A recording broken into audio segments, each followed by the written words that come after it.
So today I had a few things come up, but I still wanted to give you guys a really good lesson. We're going to be talking about non-fiction techniques, and some of these are also fiction techniques because of the fact that you can utilize them in either context. However, some of these are more well-known amongst non-fiction rather than fiction, and beyond that, I think it would be really fun for you to learn better ways to journal, which sounds curious, but bear with me. The reason why is because the more practice we get as a writer, fiction or non-fiction, the better we become. So if we learn how to make journaling more interesting, more fun, more engaging for us, then the more likely we are not only to chronologically record our own history in a more engaging, fun way for those to come, but also it helps us give another outlet for our writing when we're stuck with writer's block or with some other sort of problem with creative fiction. So you don't have to obviously use all of these, but pick a few that you'd like, and I think it'd be fun to experiment with them. If you have any questions or want to send me your experimentation, I'd love to see it. So the definition for creative nonfiction is a genre of writing that uses elements of creative writing to present a true story. Literary techniques that are usually reserved for writing fiction can also be used in creative nonfiction, such as dialogue, scene setting, and narrative arcs. Now this might sound crazy to you because you're like, wait, but it just is boring old everyday life. Well, that's not necessarily true. You've seen movies where they base it on a true story, right? That is the same thing. They're taking real things and real events and real conversations that happened and turning them into a based on a true story format. Now, yours might be a little bit more to the point, might have a little bit more of a skewed view rather than an outsider's perspective, obviously, but it's good. Your biases and your opinions will actually shape the narrative of your story in a beautiful and compelling way, and you need to remember not to lose that author voice. And journaling can actually be a great way to experiment with your author voice and see, hey, do I like a little bit more poetic? Do I like a little bit more plain and simple? Do I like a little bit somewhere in between?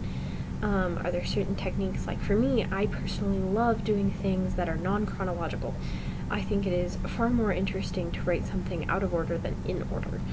And we're going to talk about that a little more actually today. So the first technique that I'm going to talk about is called braiding. Now this is where you take three things or three events and you weave them together. So you have like first paragraph and then the triple little dots that divide to make sure that this is changing, or you change fonts, and then you change the context and you use three of them. Typically you use three, not two, just because it helps give an extra harsh contrast, but two is absolutely acceptable as well. That's more weaving though than a braiding. Three is more typical for braiding, obviously there's three parts to a braid, but this can work well for almost any form of fiction or non-fiction. For example, you could give a contrast in relationships by having you meet three different people: your best friend, a long-lost sibling, and your future spouse, right? Those are going to be three drastically different experiences, but if you braid them together, it'll help show your story even better because you'll get three drastically different perspectives of your emotional arcs and your emotional responses. You'll have three very different meetings. One might happen in a mall, one might happen in a classroom, and one might happen on a line date. It will drastically highlight the differences in each relationship, and that will help draw out the similarities and the differences in a way that will compel your reader to want to read more, particularly because if they want to figure out more about one storyline, they have to continue reading through the other storylines as well.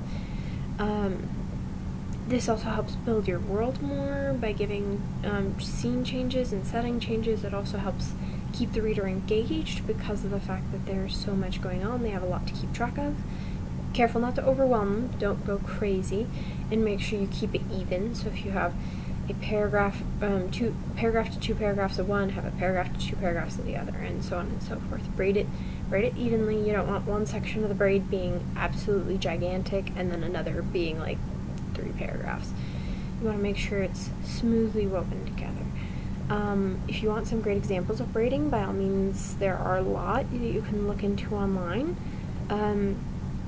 It's a very fascinating and fun process, honestly, and I think it's very beautiful if done correctly. The next one, as I mentioned at the beginning of the video, is non-chronological order.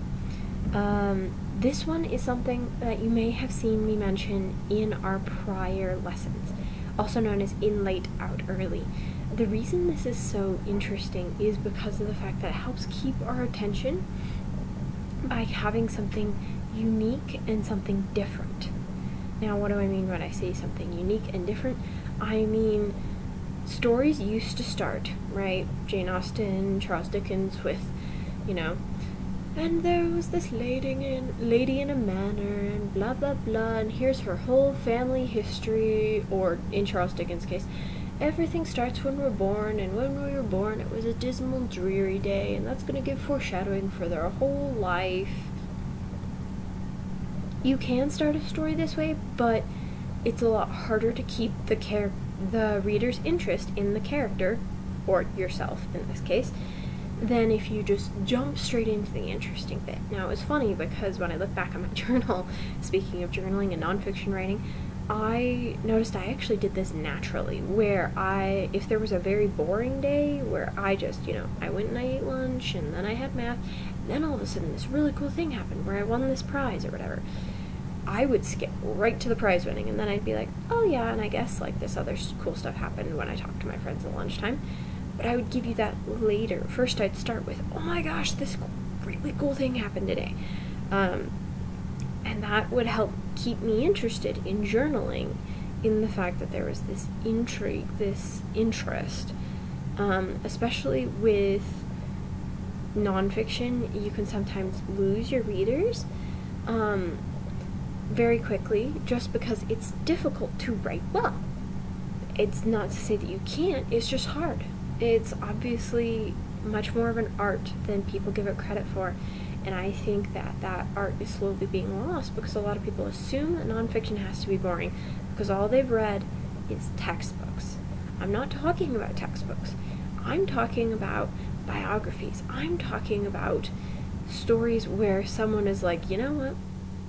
This is a crazy, wild thing that happened to me. I'm talking about those types of true stories that inspire Disney films to be made, whether it's as simple as someone meeting someone who changed their life and perspective, or if it's something as crazy cool as going from poverty to wealth through some sort of tournament that they won. It changes the perspective on life and on how things work. And that's why it's so important to start in the middle, and not in the exact middle. You don't have to start necessarily, in high school if you feel that it's important to address the beginning.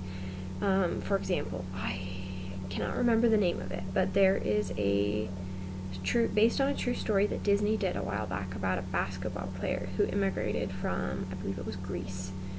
And he was he obviously, had a lot of hard times with poverty and whatnot. However, they didn't start there. They actually started when he was born. But the reason it was interesting was because we're starting with this very pregnant woman walking to the bus, and it's very obvious that she's probably in labor. But why is she walking to the bus? Why is her husband not taking her to the hospital, right? That's the classic one that we all see. Husband or sibling of some sort helping take wife to a hospital, right? But the reason it was interesting was because of the fact that she was taking a bus. And even after that, it kept that intrigue. When she arrives at the hospital, realizes, oh crap, they're going to realize I'm an immigrant, and she has to leave before they can get her name. That completely blew things away for me, and it made me realize how interesting this story was going to be, and helped keep me engaged, even though they were starting from literally the exact chronological beginning. but it wasn't the exact chronological beginning, because it was still in the middle of things. It was in the middle of them being poor, it was in the middle of them immigrating, it was in the middle of all of this intense fear that the parents were dealing with. And so it was able to demonstrate all that fear and all that emotion that the parents would be feeling throughout his whole life as he tried to rise his way through and become the great basketball star that he is today. I believe he's still alive today. I'd have to go back, do some research, find the name of the film. I watched it about 3 months ago, so it's a little bit of a while ago, but it made an impression on me because it showed how creative nonfiction can be so compelling and so interesting, and how we want to know other people's stories. We want to hear those tales of love and laughter and success and failure. We want to be drawn into people's lives, regardless of whether it's good or bad. It can still be a very compelling story. Alright, the next point that I'm going to mention is identify which voice feels best for your story. Now, I already mentioned biographies are great. They also have actual creative nonfiction. You can look up short stories in creative nonfiction. There are a lot of really, really good ones out there. Oh, read some really great ones. Read, if you're going to do a true story, read lots of creative nonfiction. And even if you're doing a fiction story, I'd say read creative nonfiction, because a lot of the same ideals that exist in fiction exist in creative nonfiction. And this will help you, again, find your author voice and be able to practice using that author voice. What do you like? Do you like that they have witty random humor? Do you like the fact that they're purposely looking this dark grisly thing in the face and just making a joke out of it? Do you like that they really display emotions well? Do you like the fact that they use braiding, like we mentioned earlier? Do you like the fact that they feel the need to tell you certain things but keep other things from you? Do you like the fact that they compare themselves to someone famous? And there was one I read the other day where they compared themselves to someone famous and basically said, well, it was really good. It was someone from UVU, and they were doing one of their Warp and Weave anthologies, and those are absolutely fantastic. I highly recommend you buy one. But she had written a story that was very compelling because of the fact that it was about her relationship with, I believe it was Julia Wolf, and the fact that she always hated all the books that Julia Wolf wrote and thought that it was so frustrating, and that all throughout English she was like, oh, she's the worst. And she learned that the author had bipolar, and then she kind of, whoa, it turned everything on its head, because then she was diagnosed with bipolar as well. And in this creative nonfiction, she's constantly comparing herself to this person that even though she's famous, she actually despises, and talking about, does she despise herself just as much as she despises the famous Julia Wolf? It's absolutely amazing. I loved it. With that, there are so many different techniques that are used in creative nonfiction that aren't typically utilized in fiction, but should be, honestly, and I think definitely enhance creative fiction, and especially when it comes to fantasy, because you are ultimately, when you're writing a fantasy, writing creative nonfiction. Now, you might say, back up, it's not creative nonfiction if it's not nonfiction. Correct.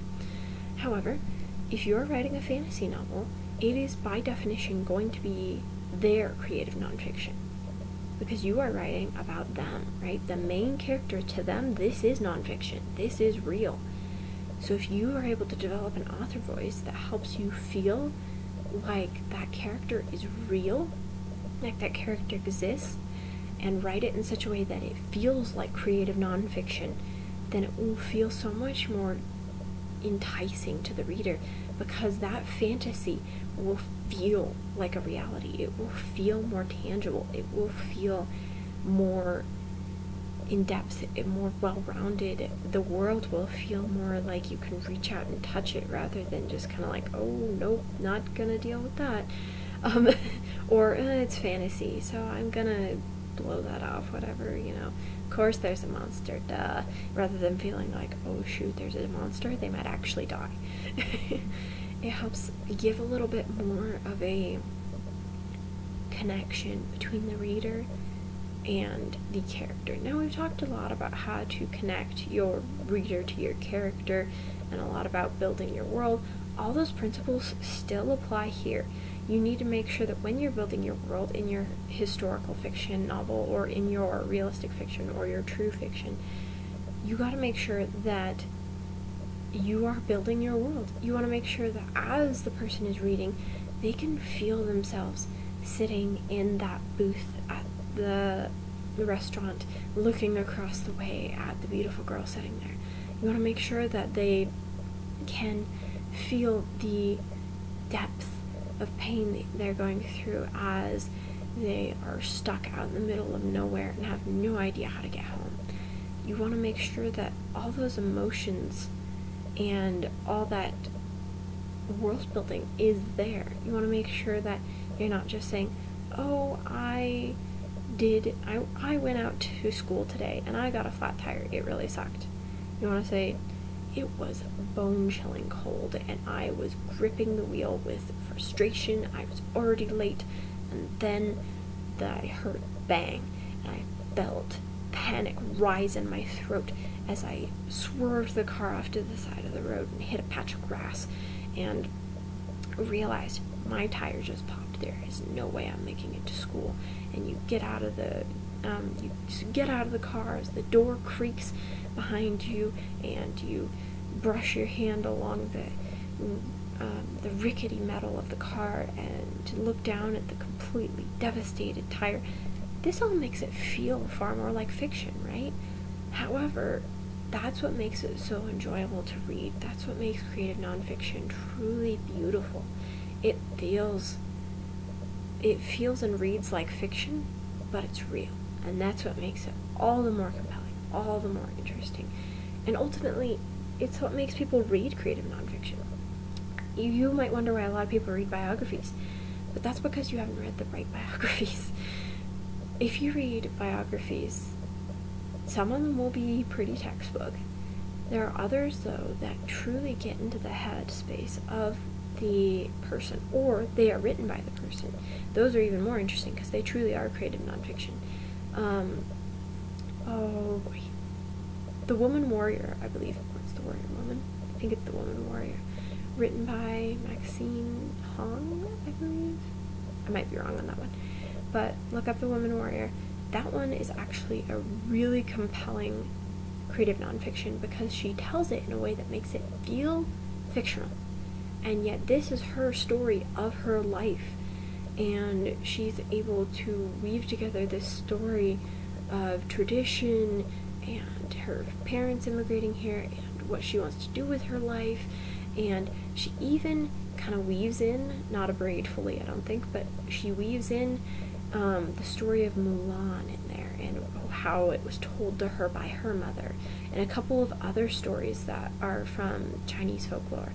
And it's absolutely beautiful as she's comparing these Chinese folklore figures to her life and what she's experiencing and what she's going through and what her parents have gone through and what they think of her and her choices, wanting to become an author, wanting to get a degree in English, and they're all like, why aren't you becoming a lawyer? Why aren't you becoming a doctor? Like, we moved here so you'd have opportunity, and now you're just becoming an English major?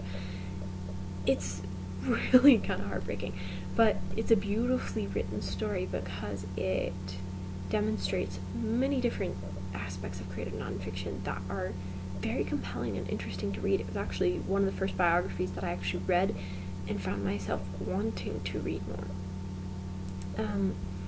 So I highly recommend. That's a great one if you want to identify a different kind of biography that helps you feel more engaged with the character being the real person.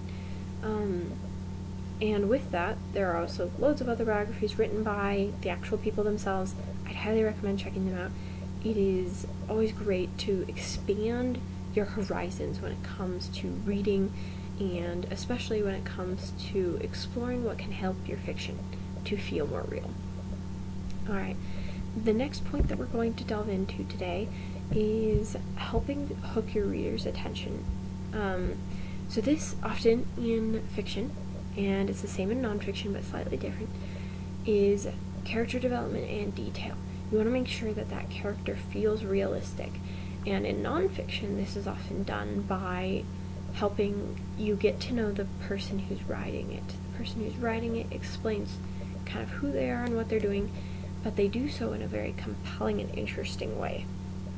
They don't just say, I am Jacqueline and I love art and I have decided that I want to become a painter. That's not very compelling. What would be compelling is Jacqueline saying, I still remember the time I signed my name on the back of a piece that I was truly proud of. Looking at the rippling water out on the ocean and smiling, recalling that very sunset that I saw and just had to recreate on this canvas. That is something that helps pull us in, helps create character while still keeping that realistic thread. It helps bring us into an emotional experience and connect us to her. Make sure also to not skimp on the detail. This is done in a number of ways, where you just flat out factually say X, Y, and Z happened. Make sure that we know what they look like. Believe it or not, yes, I know we have loads of pictures in today's modern society, especially with phones. Everyone's snapping pictures and taking videos like this one, where, you know, if you say, hey, which will probably never happen, but if we said, hey, Cheyenne wrote a biography, then people could go on here and say, oh, this is what Cheyenne looked like. But that's not always the case. And beyond that, people don't know what other people in your life look like, right? So I might say, hey, I know what Cheyenne looks like, but you might not know who other people in my life looks like. My aunt, my uncle, you know, my husband, you know, you might not know what they look like. So as a result, I have to give that detail, especially if that person is no longer there. We might still have pictures of them, but if your descendants ever read your creative nonfiction, they may or may not have pictures of you easily accessible. And wouldn't it be great to see that person from your eyes? To see, you know, yes, here's a picture of them with brown hair and green eyes, but do you notice something different when you are looking at them? Do you notice how their hair waves and curls in a certain way that makes you smile? Do you notice how bright their eyes get when they start talking about a certain subject? That is what really brings a person, especially someone who's gone, to life. And I know that's kind of dark, but at the same time, you need to think about the fact that not everyone's gonna know you, especially if they read your creative nonfiction years and years in the future. You need to take into account the fact that people aren't going to know you or your parents or your siblings. They want to see this story come to life. They want to see this story before their very eyes. And as I mentioned before, world building is incredibly important. And you don't have to go crazy into detail like that unless it matters. Like, for example, you could say something simple if you're meeting someone at a diner and say, the checker plaid tablecloths seemed to only highlight the dim lighting of the restaurant. However, the brightest thing in the restaurant was that. Or something like that. That way you get a basic idea of the fact that, hey, this is more of a home-style restaurant. This feels a little more down to earth. The lighting's a little low. Perhaps it's like related to a bar or something. You start to get a feel for the place without having to put a ton of detail in there. You don't have to say exactly what shade the curtains were. But the more that we can imagine where you are, and regardless of whether it's nonfiction or fiction, the better off your writing will be. Because your readers will be able to imagine where they are and be able to feel there with you. And even if you don't remember exactly, or you don't know exactly, like with fiction, you often don't know, hey, I haven't thought about what this market smells like, you know, or maybe if it's nonfiction, I don't remember what that marketplace smells like. But you can think, oh, well, there's fish in the market. Maybe it had a little bit of a fishy smell. Or, oh, I remember they used to bake bagels every day, so I think there'd be a fresh bakery type scent. You know, that kind of, this is where the based on a true story comes into play in creative nonfiction.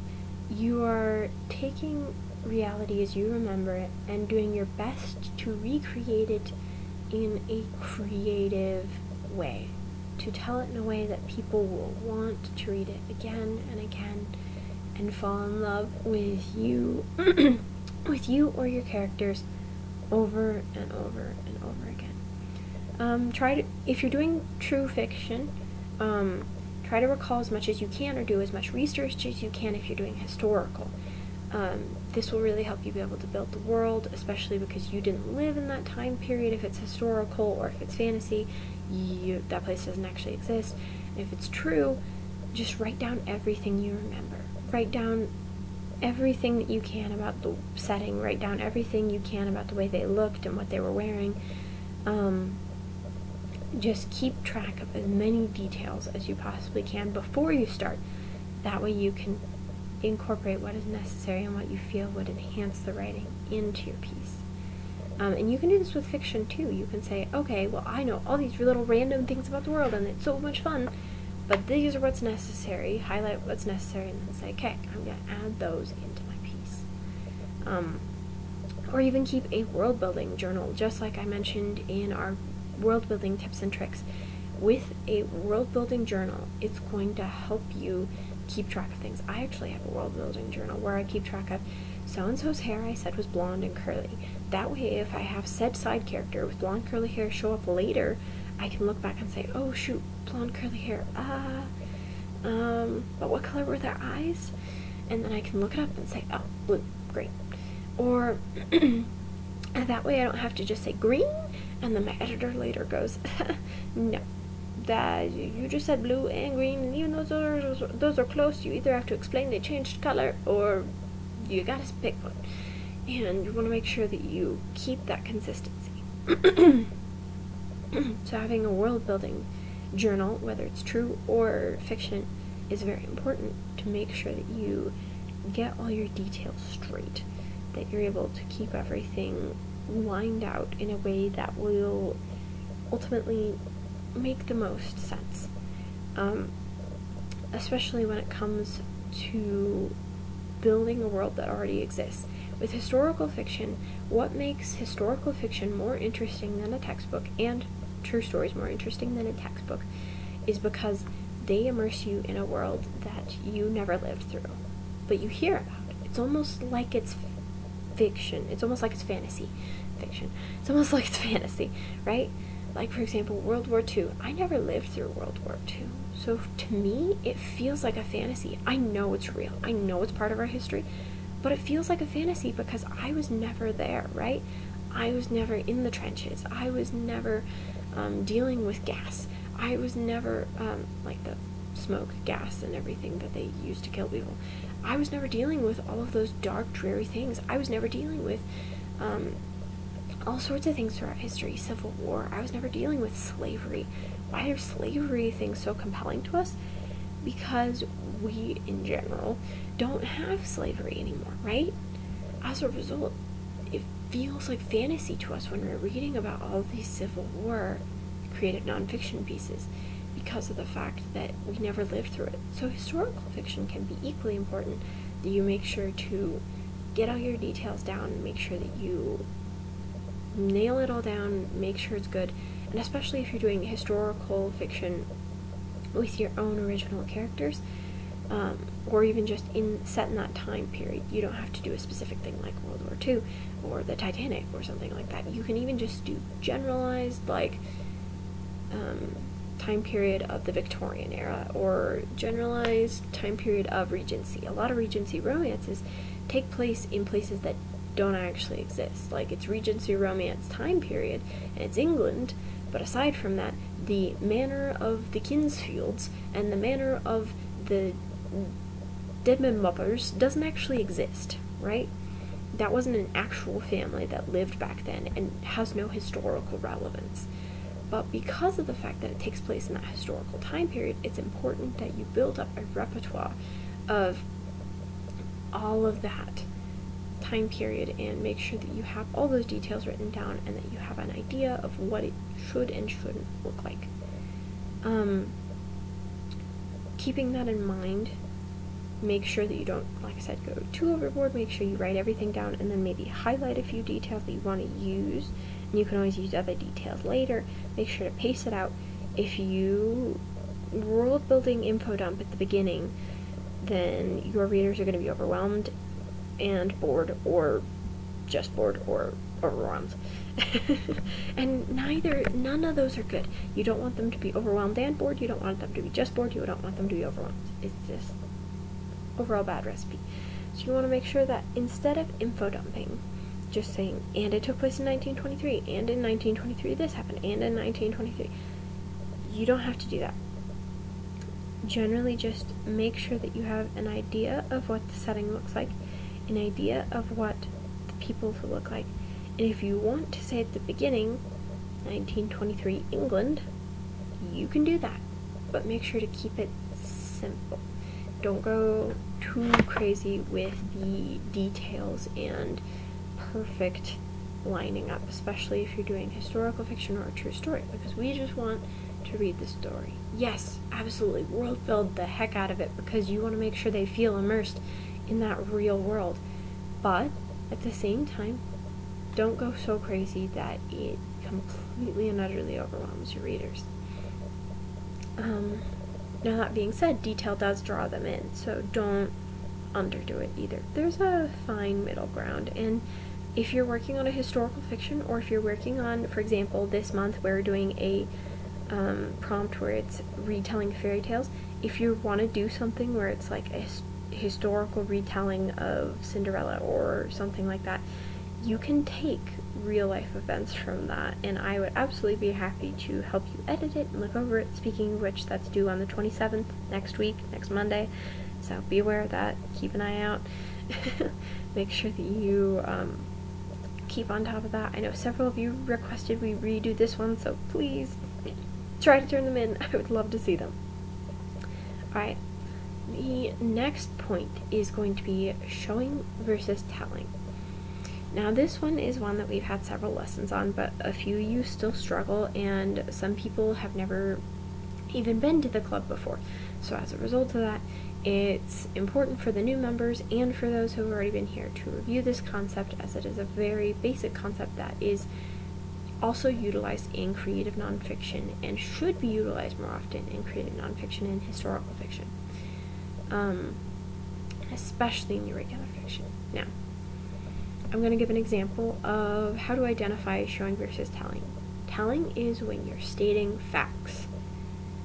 Showing is when you're demonstrating those facts in action. For example, if I say baking soda and vinegar will explode when put together, that's pretty boring. However, if I put vinegar and I put baking soda in a container and you watch it explode, that's so much more interesting, right? Especially as a little kid. That was awesome. Or like in science classes, don't you always love when they have the teacher walk up to the front of the room and say, guess what, today we're going to be messing with this fun chemical, and they throw it in the water and it like explodes or something. You're like, oh my gosh, that's awesome. I know there was this one time where my science teacher told us, hey, this one particular element sparks and fizzes when it's in water. And I was like, what? No way.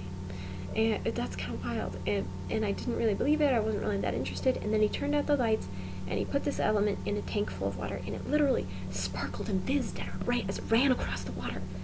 Now that was cool, that was interesting, that was intriguing. I felt connected to the subject now, whereas before I was just kind of like, it's another fact that I have to memorize. Do I really have to do this, you know?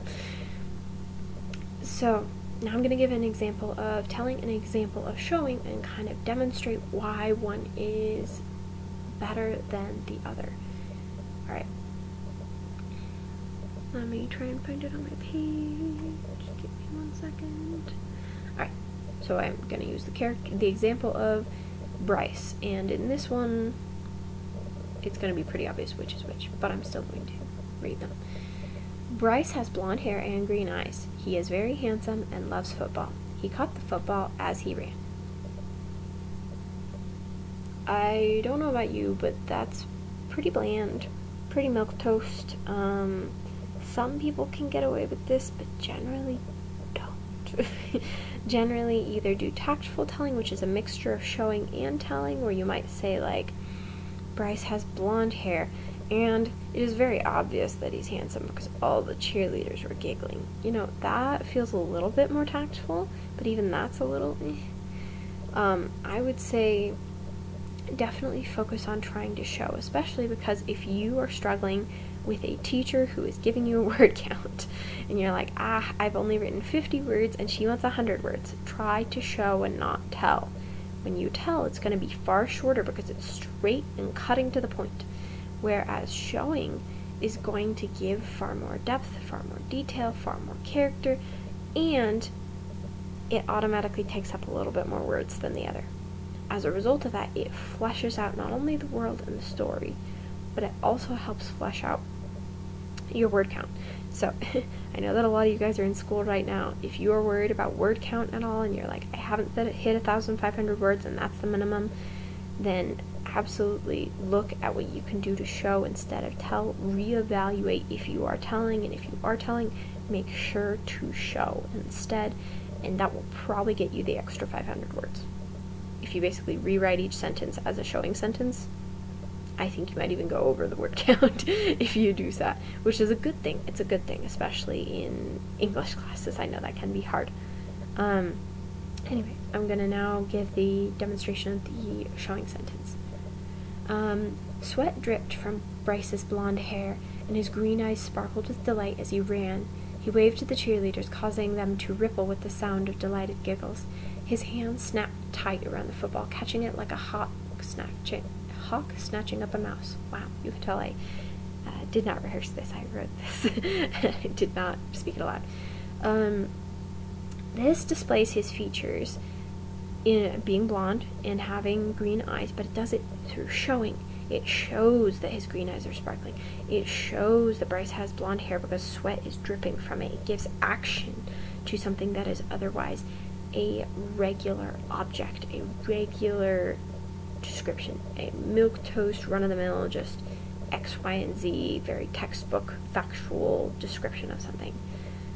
It also helps demonstrate that he is handsome rather than saying he is handsome. Well, okay, you say he's handsome. How do I know it truly is true? Well, all these cheerleaders are giggling. Why are they giggling? Either he's got something weird taped to his back, or he's handsome. More likely, he's handsome. You know, the classical football jock thing. I never understood it, but the whole idea in this paragraph is that the cheerleaders all giggling at him flirtatiously helps demonstrate that he is handsome and that he is someone worthy of admiring and worthy of staring at. Then the next sentence, his hands snapped tight around the football, catching it like a hawk snatching up a mouse. This not only adds a simile, which adds more depth and more gripping emotion to the paragraph, but it also helps give action to him catching the football. It's not just, he did blank.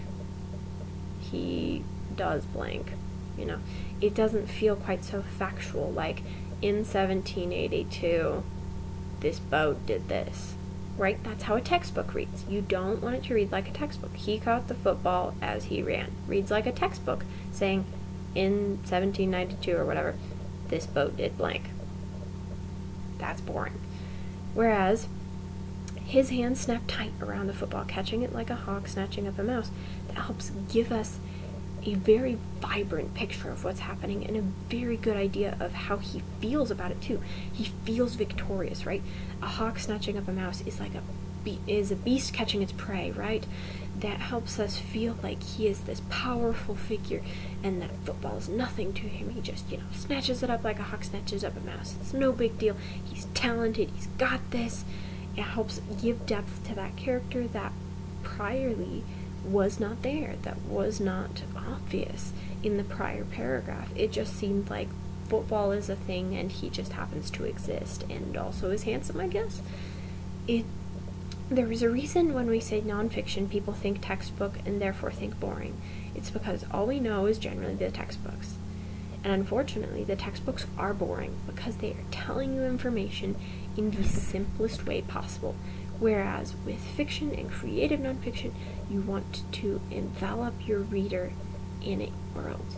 You want to take them in your arms and say, look at this gorgeous world before you. Live here for a little while, and while you live here, maybe hear my story. And the same thing goes with fantasy. Like I said, fantasy is nonfiction to your characters. Even though they're battling monsters in a labyrinth or riding on the backs of dragons, to them that is their reality. That is their nonfiction. Alright. The next thing that is incredibly important that I'm going to end on is word choice. Now this may seem kind of weird, but word choice is incredibly important. When you're looking at word choice, it helps really build a scene in a different way, depending on what words you use. Now I know I just mentioned telling versus showing, and yes, that is absolutely word choice. Saying X did Y versus X flowed in the wind like a butterfly running, that gives a distinctly different feeling. Yes, absolutely. But even the choice of words can help distinguish what you're talking about. I know the other day I was talking to my professor and she actually pointed out the fact that I used the word amethyst when I was describing something, and that amethyst is supposed to be healing and light and kind of whimsical. And I was actually very intrigued because I hadn't meant to do that. I had written that the makeup, I believe it was the makeup, looked like amethyst daggers on her face, kind of that Hunger Games almost like winged look, very sharp, very pointed, but in a very bright, obnoxious color. That's all I was going for. I was just like, it kind of looks like an amethyst dagger to me. Kind of what it looks like. However, she picked up on the fact that I needed to be more careful with my word choice because I said amethyst, which is a very healing, very sweet, very light, whimsical thing, and then I said daggers, and that automatically contrasted from it. And she pointed out that if I wanted to do that contrast, that is a good thing and a good idea, especially because my whole story ends with her taking vengeance as a form of her trying to heal. So it actually worked. The amethyst daggers being like healing through pain, healing through suffering, which is, it's a dark story. But anyway, so with that, it actually worked with my story, but I have to be careful because if I hadn't meant to have that healing element to the danger there, then I would have had to pick something else, like, violet, I guess, or, there's so many others. Orchid, I could have done orchid. It's a flower, so it's a little bit more elegant rather than healing kind of idea. And even those all have their own connotations. You gotta be careful when writing things that give certain connotations. For example, crimson might give more of a dark, deep feeling, whereas saying something's rose red might give more of a romantic feeling, and saying something is, blood red definitely gives more of a creepy feeling. Depending on what descriptor you use, it can change it. And if you just say red, that also changes it too. It makes it feel very plain, very basic, very simple. This is often why I encourage people to not just use the color. Use a specific shade, use a specific example, like pink like cherry blossoms. That gives a very innocent, whimsical, spring-like feeling that you probably wouldn't want to use when writing a horror novel, for instance. I mean, unless you're trying to do that whole, like, it's so innocent, it's creepy kind of thing, but I've never really been able to master that personally. But hey, if you can, absolutely go for it. And so color can be a great way to do that. It can also be a great way, like I did with the example that I gave earlier with daggers. Daggers can be a great way to do that. I could have also described it as being like thorns. I could have also described it as being like, which gives a slightly lighter connotation, or I could have described it as being like sharp jagged glass, which also gives a different connotation. It all is going to be read by your reader differently, even though you just think, oh, that sounds really cool. And I get that. It does. It sounds very cool when you read certain things and read certain descriptions, especially certain descriptions that are more intriguing or compelling, or like, the reader has no idea that I'm doing this cool description to foreshadow blah. You gotta make sure it's intentional. You gotta make sure when you look back over your descriptions that, oh hey, if I say, this vibrant green for this dying plant, that probably doesn't make a whole lot of sense. Using the word emerald for a dying plant kind of gives opposite connotations, which can be good if you're purposely trying to pose opposites together. But if you're not trying to pose opposites together, maybe pick a different shade of green. Maybe pick a chartreuse, which is a lot more dying, kind of faded. Maybe pick something like a pale green to the point where it's like almost like a sickly person dying. That helps you give a different feel to your words and to what's going on in the scene. It helps breathe life into the scene and into what's happening. The readers will read a lot into your story. Believe me, you might just be like, oh, I just read it to be cool, and when I was comparing the dragon flight to like riding on a roller coaster, I just compared it because I thought that was cool. Yeah, your readers are going to read a lot into it, especially if they're English majors. Some of you who are English majors, or who are, for those, I was going to say who are English majors, but I have an adult writing class now, so most of you should be doing adult writing class now. But for those of you who are taking English classes in high school and in junior high and so on, you will probably notice that there are a lot of times where you will read a book and it will be like, there's a really cool description where it like describes the blood red orchids and stuff like that, and they're like, could it be foreshadowing later stuff? Could have been that the writer said that, or maybe they just thought blood red orchids sounded really cool. So you gotta be sure you take into mind when you're editing, don't do this when you're writing, but when you're editing, make sure you re-look at it and say, is that really what I'm trying to say? Because ultimately, especially English kids will do this, they might read into it more than you meant. You might mean, oh, it just sounds cool, and they will totally take it a whole new way. I'm in an English class right now where they have been dissecting stories, and they can take one word and make it mean 4,000 different things. I'm serious about this. It's a little intense sometimes. So you gotta make sure that when you're writing, you address these things and address the fact that someone is gonna take it 4,000 different ways. And are those 4,000 different ways at least on the same track as you? Or in the ballpark? Just even in the ballpark of where you're trying to go for. For example, with the blood red orchid, if you're trying to go for creepy, they will likely come up with 4,000 creepy reasons why you did that. Great, they're in the ballpark. Whereas if you're trying to go for an innocent, light, fluffy piece and you say blood red orchids, they are going to be in the totally wrong ballpark. You're over here, and they're all the way over here. That is not going to mesh well together. Now I'm going to help give another example. I'm going to have the same scene.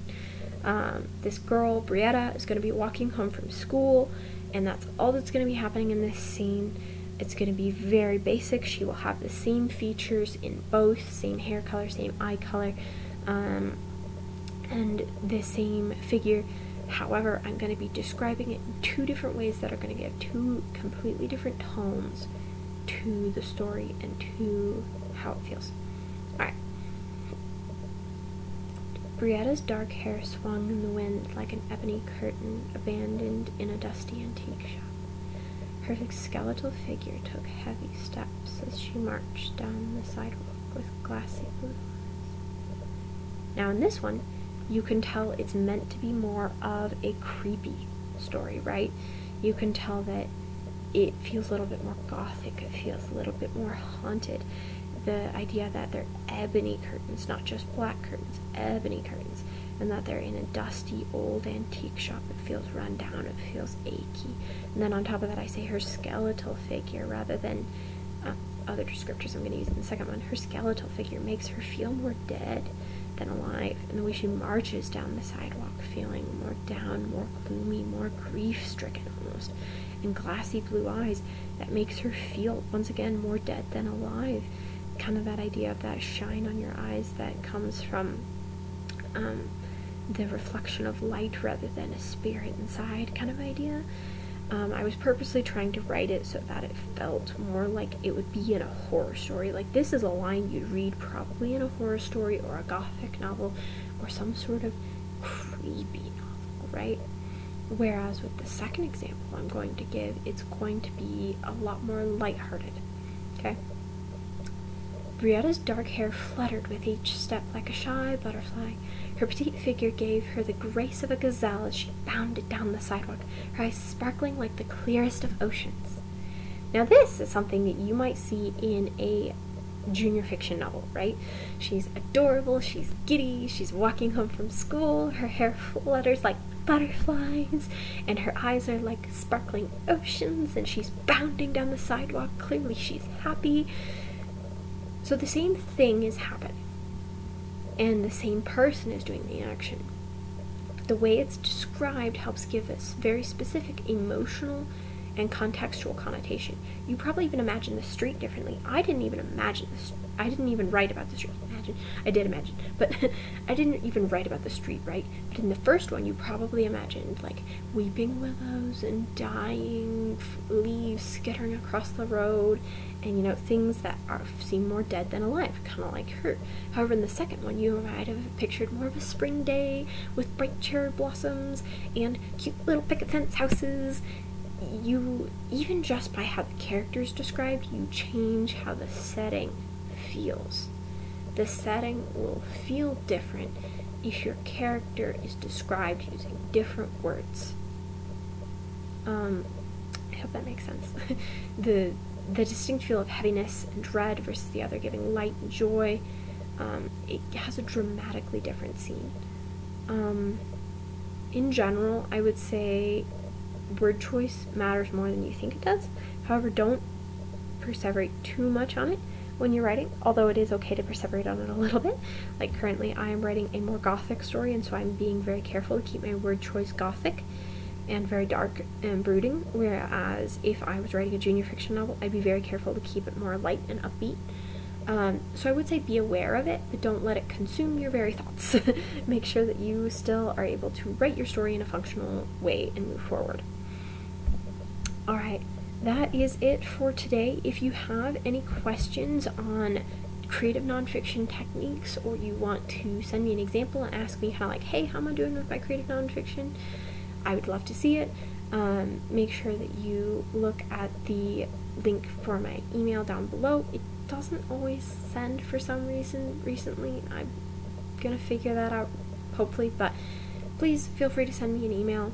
Look at the link down below. And if you have any questions, also use that email. I'd be more than happy to answer any questions you have. I hope you have a great day, and I look forward to seeing you next week. Bye.